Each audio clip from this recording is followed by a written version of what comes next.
Hi, my name is Holly. I'm a program manager at Edison Ford Winter Estates, and this is about Christmas during the Great War. I'm going to share my screen with you and we'll get started.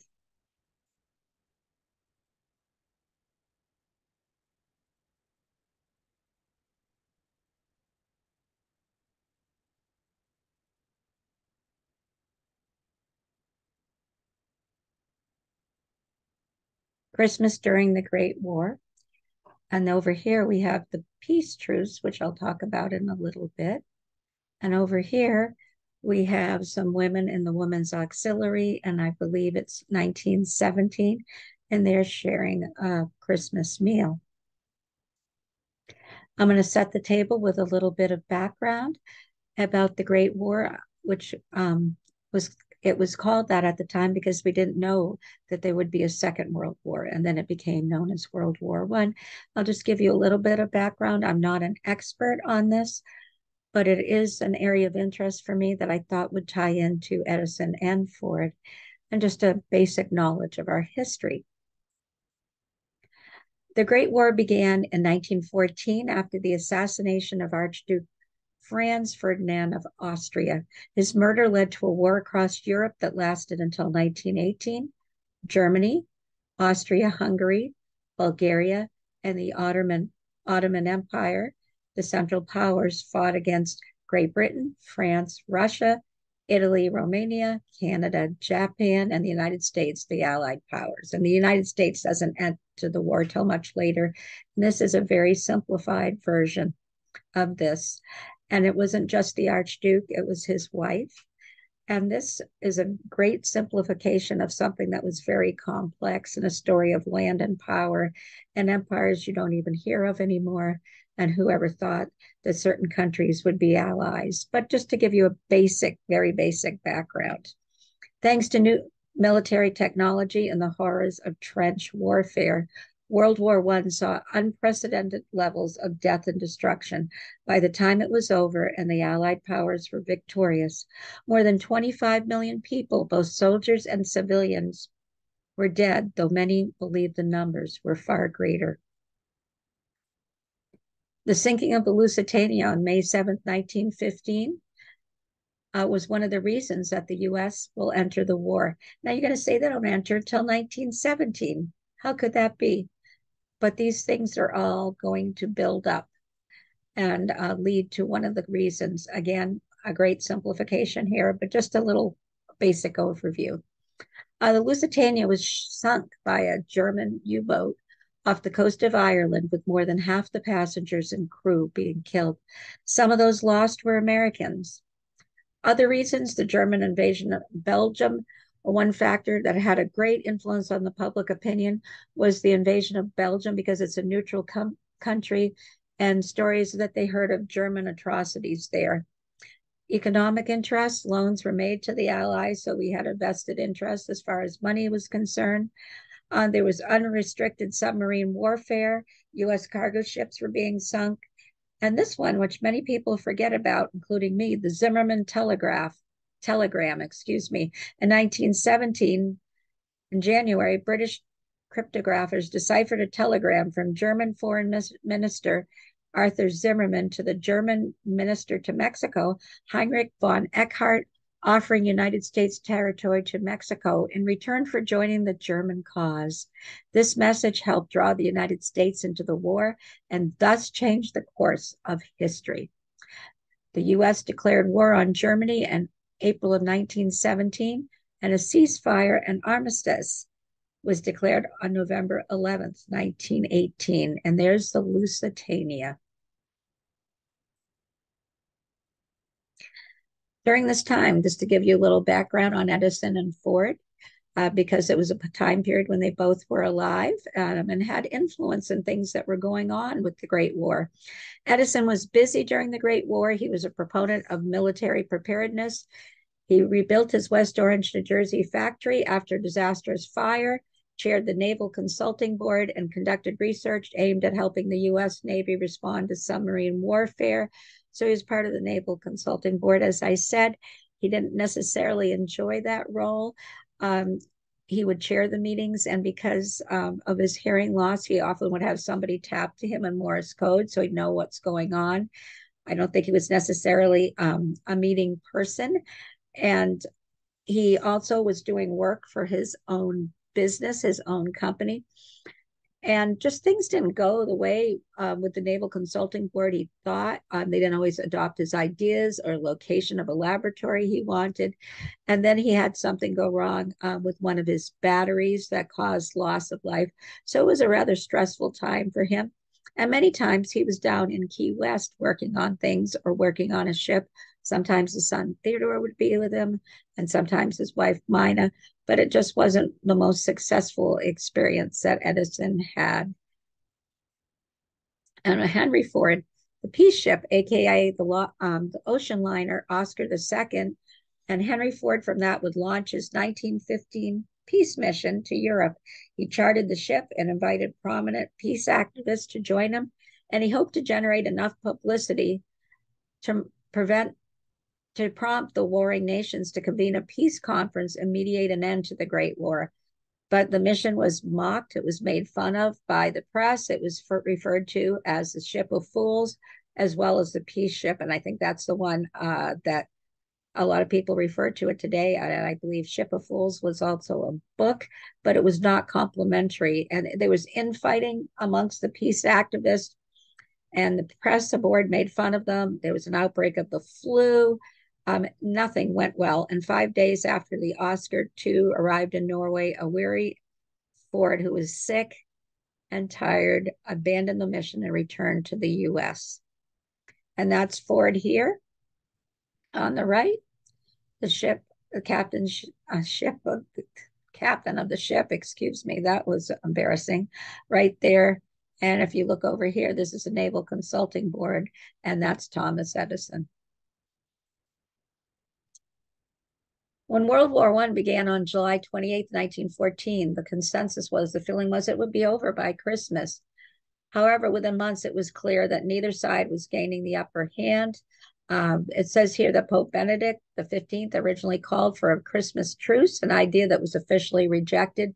Yet it seems that the misery of everyday life in the trenches was enough to motivate troops to begin the truce on their own.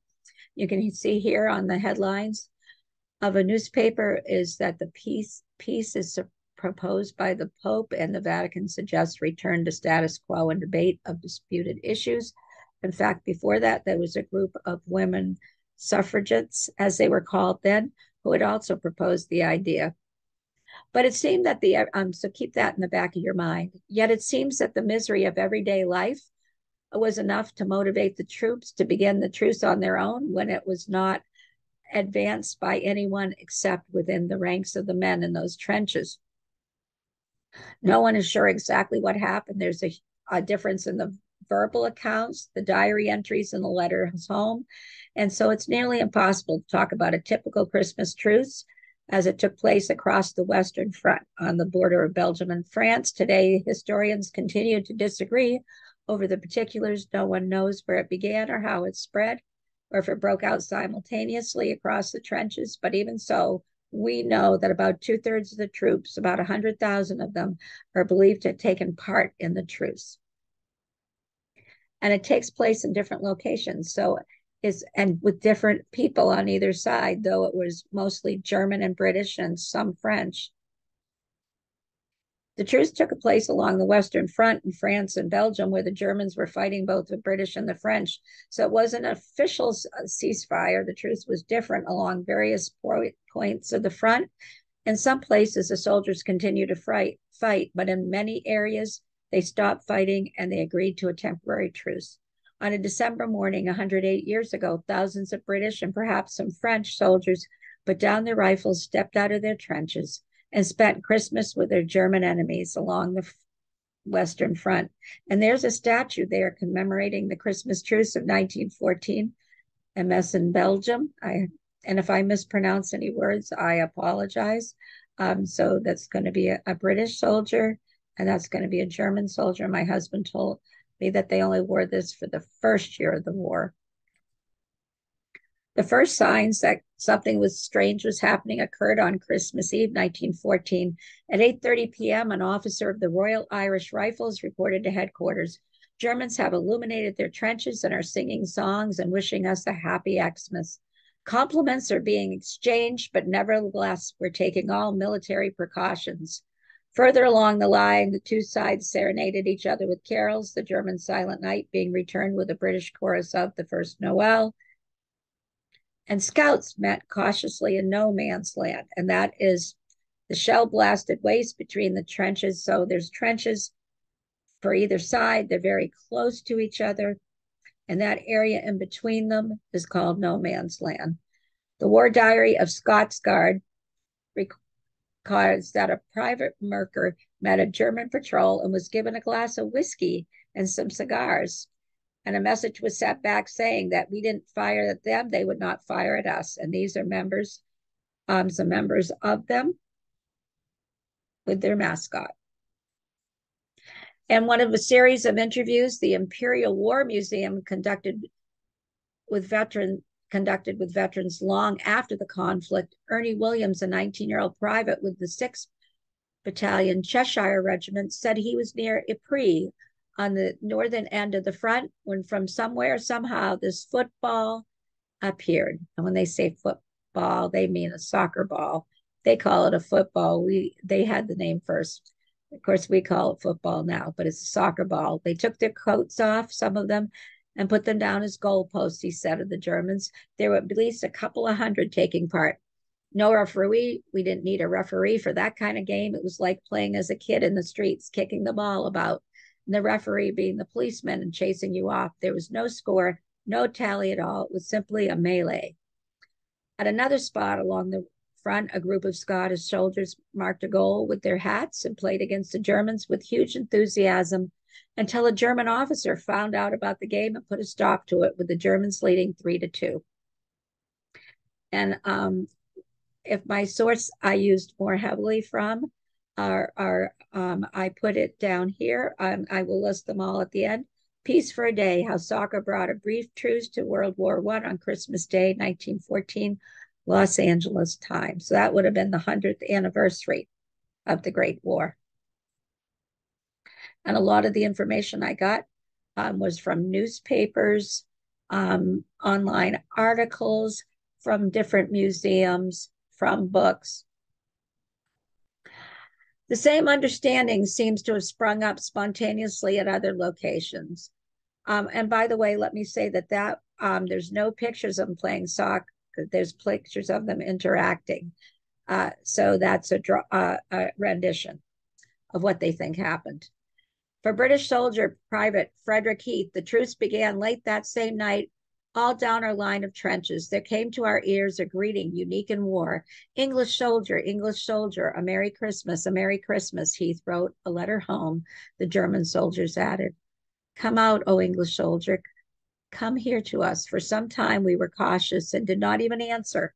Officers, fearing treachery, ordered the men to be silent. But up and down our line, one heard the men answering the Christmas greeting from the enemy.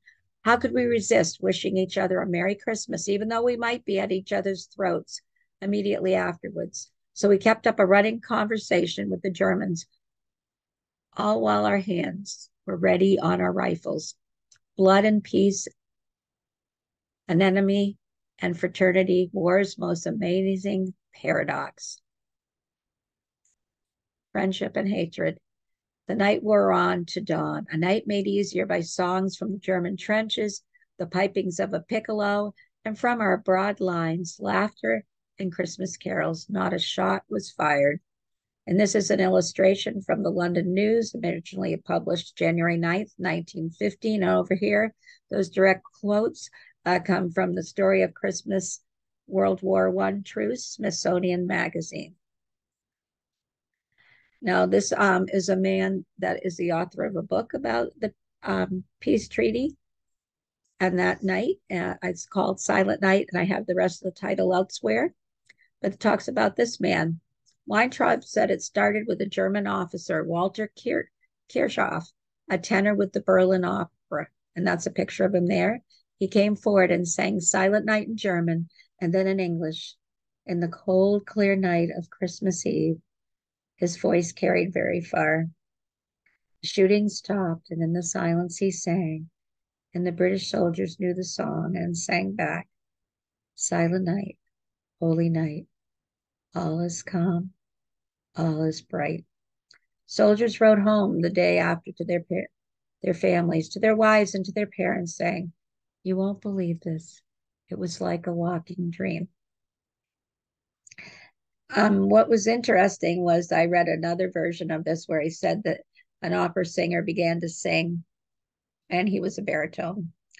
But there seems to be agreement that somebody started to sing. I want you to think about the atrocities that already happened. They hadn't started yet with the mustard gas. I think that's the following year. But they are in trenches that are muddy, unclean. They're right next to each other. They're shooting at each other. It's hell on earth. And then there's just this little moment of silence. And I don't want to romanticize what happened either, but I just want you to pause and put yourself in that place. I'm going to move myself here because I did poor planning and covered my words. Late on Christmas Eve, 1914, the British Expeditionary Force heard the German troops in the trenches opposite them singing carols and patriotic songs, and saw lanterns and small fir trees on their parapets. And I read this several places. Messages began to be shouted between the trenches. The following day, the British and German soldiers met in no man's land. Remember where that is, between the trenches, which separated the front lines, and exchanged gifts, took photographs, and some played impromptu games of football. So realize I'm putting all these different accounts in here for you to see that well, there's some differences. There's also some similarities, definitely, and they were all in different locations. They also buried the dead. That's something we didn't hear before, and repaired trenches, which were always falling apart, and dugouts. And after Boxing Day, which is a British holiday, the day after Christmas, meetings in no man's land faded away. But in some places, I also read that it would continue until New Year's Day. So it just depends on what account and what location. The truce wasn't observed everywhere or along the Western Front. In other areas, the fighting continued and casualties occurred on to Christmas Day. Some officers were unhappy with the truce. A lot of the high command were unhappy, despite the ceasefire, because they didn't think it would continue the men's fighting spirit, and they needed to think of these others as their enemy. There were people that died, though not nearly as many as other days, but 149 British servicemen died on Christmas Day, 1914. Sir John French, the commander of the British Expeditionary Forces, reported that when he heard about the fraternization, I have issued immediate orders to prevent any reoccurrence of such conduct and called the local commanders to strict account, which resulted in a great deal of trouble, because if you can't view that person as your enemy, how are you going to fight against them? After 1914, the high command on both sides tried to prevent any truces of a similar scale happening again. Despite this, there were some isolated incidents of soldiers holding brief truces later in the war. I couldn't find anything beyond 1915, but I think if I had dug a lot deeper, I might have found a few more isolated pockets later in the years. It was known as live and let live system. In quiet areas along the front, brief pauses in the fighting were sometimes agreed upon, allowing both sides to repair trenches or gather the dead. And there was a lot of fraternization as well. I even read one account of a British soldier having his hair cut by a German soldier.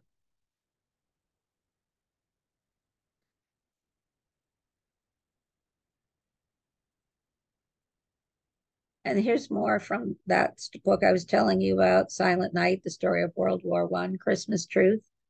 And here's a little article with some excerpts from it that were also mentioned in his book by Stanley Weintraub. Both sides were filled with official Christmas boxes. Brass ones were offered to the British troops and also the troops from India. wooden ones to the Germans, because, oh, by the way, remember that Britain controls India at this point. So they also are fighting with the British troops. And wooden ones to the Germans filled with tobacco, sweets, or snacks. The urge for bartering arose between the warring sides of no man's land, with corpses buried with due honor and shell craters filled in. It became a place for fraternization rather than confrontation, for sharing Christmas gifts, singing holiday carols, and body service songs, even for playing football or soccer with improvised balls and goals. We found unit records as well as letters and diaries that describe friendly kickabouts, kicking the ball around, and even included the scores. Despite hate propaganda spewing from headquarters on both sides, a fearsome diet of daily casualties from artillery, machine guns, and small arms fire, and trench life in disgusting filth and sludge of the trenches. The ordinary soldier had no strong desire to kill or maim the enemy, who on the end of the rifle was his unanticipated counterpart, a farmer, a factory worker, barber, cabbie, milkman, salesman. Unfortunately, the pause could not last. Command discipline from afar ended the brief peace, but it will no longer be dismissed or forgotten. And for many years, people try to say this didn't happen, but there are too many accounts that it happened. And yes, atrocities continue to happen on both sides. Mustard gas starts a horrendous, horrible thing. But I want you to think about the common soldiers who were not a part of this. And one last thing I'll say is that many people believe that World War I was just a lead into World War II. I'll talk about that a little bit more. Here's a peace memorial that was put up in the National Memorial Arboretum in Alres, Staffordshire. It was dedicated on the anniversary, 100 years. Christmas Truce, 1914.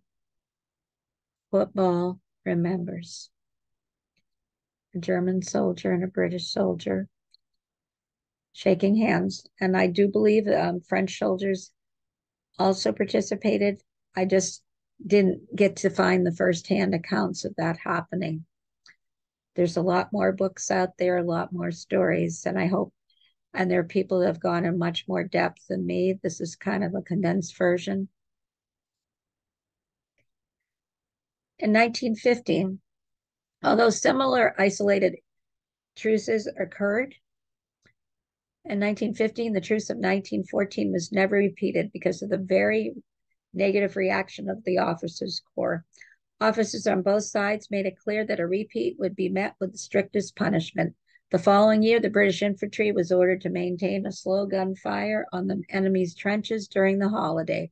After 1915, with the increasing death tolls and the use of poison gas that caused the belief that the other side was less than human, there were no similar efforts. And you can see that comes from a book by Jennings and Brewster called The Century on page 51. Private Robert Keating's account explained, and there he is right there, how the ceasefire was held by some men despite orders from officers who did not want a repeat of the 1914 truce. A military historian said the account contradicts reports from the time which said a second truce did not take place, but we know that the men said on a much smaller scale it did. Diary extracts. Christmas Day had breakfast, after which we shouted greetings to the Germans over the way. Before leaving, the Germans, one of their officers told one of ours that they would not fire another shot for 2 days if we did the same. Keating also explains how British soldiers shouted greetings to the German soldiers over the way on the morning of Christmas Day. Then when they saw them standing on their parapets, they decided to greet them and chatted about old England, despite shouts from an officer to return. Keating goes on to say that their German counterparts said they were absolutely fed up and believed that the war would end in a few months in our favor. Later, he tells how a senior officer came around the trenches and told every fellow to shoot any German that he saw, but no one took any notice. Then on Christmas Eve, after a good supply of rum, had been commandeered. He explains that he was roused from his shelter to find Scots Guards and RWI, now known as the Royal Welch, clustered around a burning brazier on top of a parapet. And I believe they are the people that hold the records to this and his diary. And that's where I got the information from. Also, some more general information here. 1914, Princess Mary, the King and Queen's daughter of England, of Great Britain. This news clipping says Princess Mary on October 15th, 1914. I want you all to help me send a Christmas present from the whole nation to every sailor afloat and every soldier on the front. On Christmas Eve, when, like the shepherds of old, they kept their watch, doubtless their thoughts will return to home and loved ones left behind. Perhaps, too, they will recall the days as when children themselves, they were wont to hang up their stockings, wondering what the morrow had in store. I'm sure we will be happier on Christmas morning to feel that we had helped by sending our little token of love and sympathy, something useful or of permanent value, the making of which, by the means of providing employment in the trades adversely affected by the war. So she wanted to help the men. She wanted to help the tradespeople that were contributing to these. And it is hoped that the appeal will result in the raising of £500,000 for the provision of gifts taking the form of an embossed brass tobacco or cigarette box, pipe, and tinder lighter, and candies for the Indian troops. And the tobacco would never be done today. In addition to exchanging cards, soldiers received gifts from their loved ones and from charities. Packages with gifts from home improved the morale of those faced with the cold and damp weather in the trench. Tobacco, clothing, sweets, and chocolate, plum pudding. That's definitely a more of a British thing. Reading material and games were all sent to the front. And then, as we mentioned, the royal family sent Princess Mary boxes to the Indian and British troops because they were part of the same empire. They were metal cases engraved with the outline of the princess and filled with chocolates, sweets, cigarettes, and tobacco. The boxes also included a picture card, excuse me, of Queen Mary and a copy of King George V's greeting to the troops, which dated, "May God protect you and bring you home safely." And that's a Princess Mary box. And the Germans had something similar that was a wooden box. And Christmas dinner. That's a Christmas pudding, something we don't think about today, but much more of the time and much more in Great Britain. The soldiers lucky enough to be away from the front at Christmas usually had at least a basic Christmas dinner in their billets and dugouts in the reserve areas. But for the troops manning the trenches, it was the usual rations, maybe supplemented with gifts from home if they were lucky, if they made it there, if the food was still usable. Often soldiers would share these among their comrades. Other canned goods consumed on Christmas Day included macaroni, I messed that up, I know, beef and vegetable stew, a concoction that had a lot of fat and gristle, much more than the meat, and very hard biscuits that could crack teeth if not soaked in tea or water, kind of like hardtack from the Civil War. Totally sounds absolutely unappealing. And can you imagine being in a trench on Christmas Day? Christmas of 1914 and 15. I'm leaning in so I can read this inscription. Hands off, boys. Christmas morning in the trenches. Christmas was a difficult time for soldiers who were serving abroad and far from family. It was especially true for those on the Western Front in the winter of 1915. We're not talking about the Eastern Front in Russia. I don't believe that happened that I have found. Somebody else might have different information. The trenches the men lived in, fought in, were hastily built, poorly constructed. I can't emphasize this enough. In bad weather, they could flood, cave in, and soldiers were poorly equipped to deal with the cold and rain, often found themselves in freezing mud. Packages packed with treats from home lifted the spirits of those dealing with the cold and wet weather in the trenches. Tobacco, clothing, sweets, and chocolate, plum puddings, reading material, and games were all sent to the front.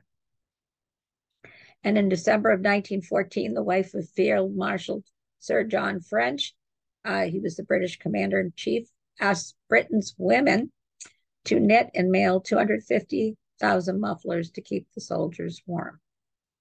They weren't provided with them otherwise. And this is the picture that I'm sitting in front of here. It was Christmas Day when there was no heating in the mess hut. And it's the Women's Auxiliary Corps Christmas dinner in 1917. So I want you to imagine how cold it was in that winter there with no heat. And the Women's Army Auxiliary Corps, WAAC, was formed in December 1916 to free up valuable and experienced soldiers from the rear areas for frontline. This is when women were not given full military ranking yet, but it was moving towards that. So when I'm telling you how women were used here, it wasn't necessarily that I mean, it was needed, but understand its movement towards a more equality for male and female soldiers. But women were employed in a variety of jobs. So this freed up the men at that time for frontline service. The women would cook, waiting on officers that served as clerks, telephone operators, store clerks, drivers, printers, bakers, and cemetery gardeners. And I'm not saying those aren't all important roles. So it was auxiliary. It wasn't a full corps, but this is what we're moving towards for female soldiers.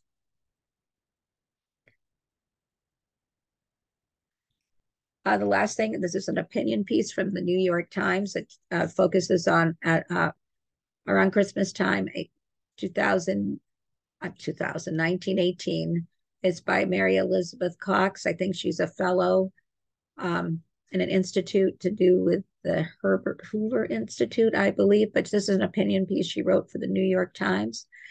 And I did put a picture here because I thought the writing was so important. And I wanted to make sure I gave her credit. But by 1918, after 20 million soldiers and civilians on all sides had died from the fighting and its side effects, including starvation in Germany due to the Allied blockade because food couldn't get through. They want to end the war. They're going to not just starve soldiers, they're going to starve the people of Germany. This logic was that depriving soldiers of civilians of food would make the public support for the war collapse. When the German delegates signed the armistice papers on November 11, 1918, they asked the Allies to lift the blockade. And this is me speaking, realize that this armistice is not anyone surrendering, as my husband reminded me. It's just people stopping fighting. And if you examine history, we think it's just going to lead right into World War II. It was never really a surrender. They asked them to lift the blockade, which is controlled by Britain and overseen by the Inter-Allied Blockade Council. Civilians in Germany were hungry, very hungry. The flu had killed so many, and the Allies agreed to contemplate the provisioning of Germany, but it would not lift the blockade. By December, winter had arrived, Christmas was approaching, and no foreign food had been allowed in Germany. They were starving. The final peace had not yet been signed, and some Allied leaders feared that Germany could start fighting again, and there were plenty of hungry people outside of Germany. This was the rationale, at least according to this author, which I think is correct. Why should enemies be fed before allies and neutrals were taken care of? While the sentiment was understandably strong against Germany, there were those who still wanted to help because civilians were starving, and President Woodrow Wilson sent a letter to the top Allied leaders on December 15th, asking them to relax the blockade and to allow neutral countries to trade food to the enemies. There were many countries that did not enter the war. At the same time, future President Herbert Hoover, then in charge of American food aid to Europe, devised a scheme to export pork to Scandinavia, as there'd be no legal restrictions on re-exporting. It could be shipped to Germany. I'd never heard this story before. I don't know if any of you have. That's not a story, it's the truth. And on Christmas Eve, the Allied governments approved Wilson's request through the Blockade Council. And on Christmas Day, Hoover wrote to Ira Morris, the American ambassador to Sweden, with the news. It is our first movement towards feeding Germany. It seemed for a moment the spirit of 1914 had returned. Two sides, still technically at war, were overcome by the common humanity, but in fact, the opposite happened. Within days, European allies soured on the idea. They canceled their agreement before any port could get through. We don't know why it happened. I'm kind of summarizing now, but it's not hard to imagine why. The Allies, particularly France and Britain, were embittered by the war to see Germans. I mean, and it was a horrible war, and horrible things were done on both sides. And I think that they would probably say that the Germans started the mustard gas. But no matter what, it's war, and both sides had atrocities, and even children and other civilians as anything except the enemy. I can't speak to that part, but what we do know is that they were not being fed. The same desire to punish Germany infused the Treaty of Versailles several months later. And again, this is Mary Elizabeth Cox's opinion piece, but I think she makes some outstanding points. In the meantime, untold thousands of Germans died that winter. People who might have been saved had Wilson and Hoover prevailed. The blockade on food was not lifted until July 12, 1919, after Germany had signed the Treaty of Versailles. And I think we can all agree that war is a horrible thing where people do horrible things to each other, and the civilians are the ones to suffer. And yes, that's a war tactic to affect the civilians so that they will want the end of the war and put pressure on the government. And I'm going to conclude with that. I want you to think about it, though, that as again, yes, it was one small moment. But in my mind, the story of what happened, and particularly in 1914, a little bit 1915, showed that maybe war doesn't come from the people in the lower ranks, so they have to fight. And yes, some of them can be brutal, but that we need to remember that we're all humans. And many of the things start at the very top with the people that aren't actually fighting the war. And that's just my opinion. I hope it'll lead you to go more in depth to this. There's a lot of things on YouTube. There's many books. There's movies. When I did this live today, and I didn't record, so I'm doing it again. Somebody asked me about a song. There's several songs to do with that. There's some beautiful ones. I didn't have time to play them. There's even a commercial. I think it's for a grocery store that shows a little romanticized version of the soccer game. And there's a movie, and I'm going to say this wrong because I haven't been in high school and taken French for a long time. Joyeux Noël, Merry Christmas in French. It's a movie that won the 2005 Oscar, and it has subtitles, and they speak in their own language. There's French soldiers, English soldiers, and German soldiers. It's a little romanticized because there's some things that happen where a woman is on the front singing with her husband, the opera star, and a couple of other things that were fictitious, as we have to remember movies are.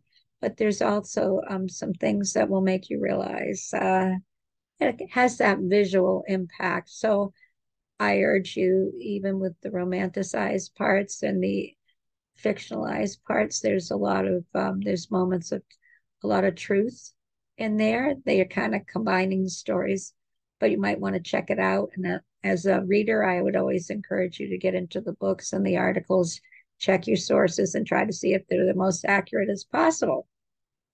Again, I apologize because the version I did today, the first time, it hasn't ever recorded to put on YouTube, so I'm redoing it. But here's my sources. There's numerous ones, some that I mentioned. And if you want any of them, you can email me at hshaffer, SHAFFER, at EdisonFord.org. Join me next month on January 17th, 10:30. Spread the word. Florida's contribution to aviation history. We'll touch on Ford as well because he lived in Florida part of the time. A lot about female pilots. And I know I'll learn something like I always do. I'm certainly not an expert on the First World War, but I hope you've learned a little something more.